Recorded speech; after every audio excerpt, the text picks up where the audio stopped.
Las ganancias de tercera categoría están enumeradas en la ley en el artículo 53. El criterio de imputación de estas rentas es por lo devengado, pudiendo en ciertos casos establecidos en la ley utilizar el criterio devengado, exigible. Cuando nos ponemos a analizar el artículo 53 de la ley vemos que cuando define las rentas, a diferencia de las otras categorías, no enumera tipos de ganancias sino que determina un primer grupo en función del sujeto que las obtiene. 1. Las rentas obtenidas por las sociedades de capital. 2. Las rentas obtenidas por las sociedades de personas. 3. Las rentas obtenidas por los auxiliares de comercio no incluidas en la cuarta. 4. Las obtenidas por los fideicomisos, excepto los financieros y del exterior. Un segundo grupo en función de la actividad desarrollada por el sujeto. 1. Derivadas de loteos con fines de urbanización y la provenientes de la edificación y venta de propiedades bajo el régimen de propiedad horizontal. 2. Las compensaciones que se reciban en dinero o especie por concepto de reembolsos de gastos, cuando excedan las sumas que la DGI estime razonables. 3. Las derivadas de la actividad profesional cuando se complemente con una actividad comercial. Un tercer grupo, para no dejar afuera ninguna ganancia del impuesto. 4. Las demás no incluidas en otra categoría. Año 2020. Resulta importante analizar la interrelación entre tipo de renta, categoría, y tipo de sujeto. Nos encontramos en esta categoría con una relación muy estrecha entre ambos elementos preponderantes, capital invertido y trabajo. La categoría comprende básicamente rentas de naturaleza societaria, generadas por sociedades. Y empresarias comprende a las empresas unipersonales y otras formas empresarias. Es importante resaltar la existencia de figuras o elementos presentes en la construcción del gravamen.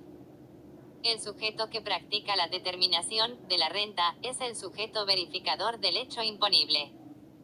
El sujeto a cargo de la determinación e ingreso del impuesto, en cabeza de él se verifica la obligación tributaria, no siempre coincidente con el sujeto de determinación de la renta, ejemplo, socio de una sociedad de personas.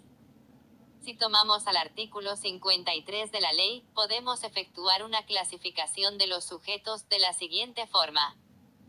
1. Los enumerados específicamente en los incisos A, B y C, y 2. Todos aquellos que, cualquiera fuera la forma jurídica, obtengan rentas enunciadas en los incisos D, E y F. Adquiriendo la calidad de contribuyente, solamente los sujetos enunciados en el artículo 73, las denominadas sociedades de capital. Las sociedades de personas. Año 2020. El análisis del artículo 53 Inc. B. Se puede efectuar en función de dos tipos de condiciones de verificación simultánea. Sociedades constituidas en el país. Que no se trate de sociedades mencionadas en el artículo 73. Breve enumeración: sociedad colectiva. Sociedad de capital e individual. Sociedad simple. La sociedad en comandita simple fue incluida por el legislador en las denominadas sociedades de capital, artículo 73 Inc. A. 2. Idéntica situación con el socio de las sociedades en comandita por acciones. Definición de renta para sociedades de personas. El artículo 2, al definir el concepto de ganancia aplicable a los responsables incluidos en el artículo 73 y demás sociedades o empresas o explotaciones unipersonales, incluidas las de persona, se refiere a rendimientos, rentas o enriquecimientos que resulten o no susceptibles de una periodicidad que implique la permanencia de la fuente que los produce y su habilitación. Adopta la denominada por la doctrina como teoría del balance, donde todas las ganancias obtenidas por tales entes están sujetas al gravamen.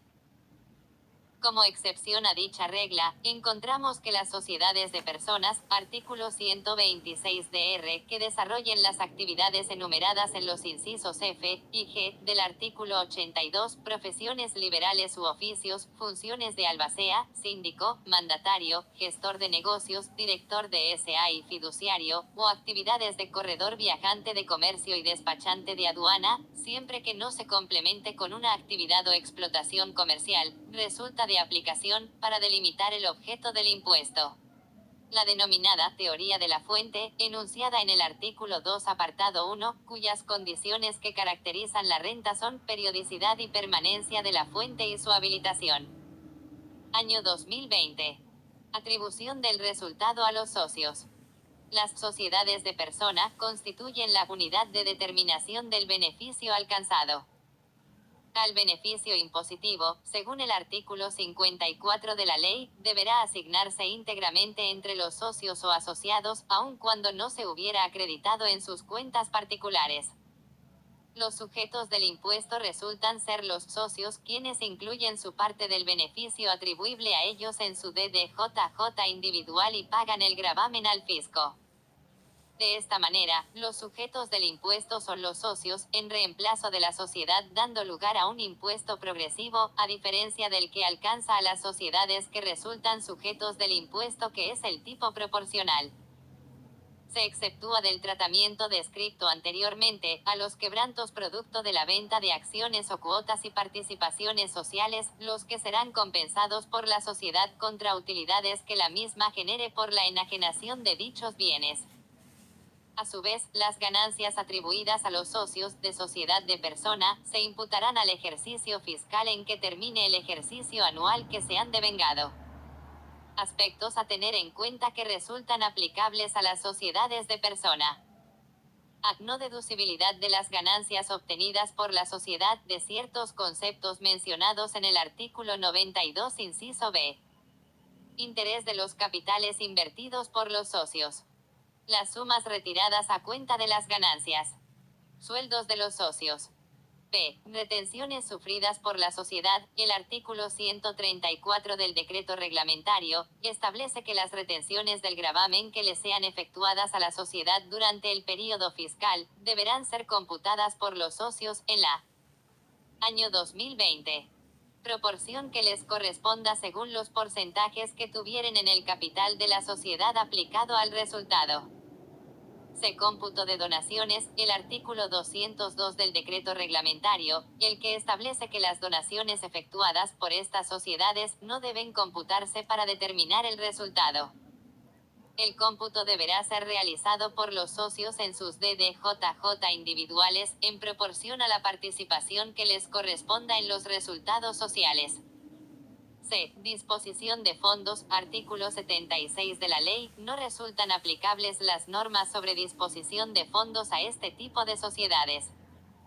No obstante, para el caso de deudas a favor de la sociedad, debe considerarse lo dispuesto por el artículo 52, en el cual se presume la existencia de ganancia grabada en intereses reconocidos por las respectivas operaciones, cuando son inferiores a las pautas del citado artículo. Liquidación del gravamen. Para estas ganancias rige la teoría del balance, es decir que todas las ganancias que están dentro de la tercera categoría están alcanzadas por el impuesto independientemente de cuál sea su fuente u origen. Por esta razón la liquidación del impuesto se hace en función del resultado económico que arroje al balance comercial. Los artículos 126, 127 y 128 del decreto reglamentario establecen la manera de determinar la ganancia sujeta a impuesto, diferenciando si se llevan registraciones que permitan confeccionar balance comercial o no. Si se parte del resultado contable, se realizarán los ajustes impositivos correspondientes y llegaremos a la ganancia sujeta a impuesto.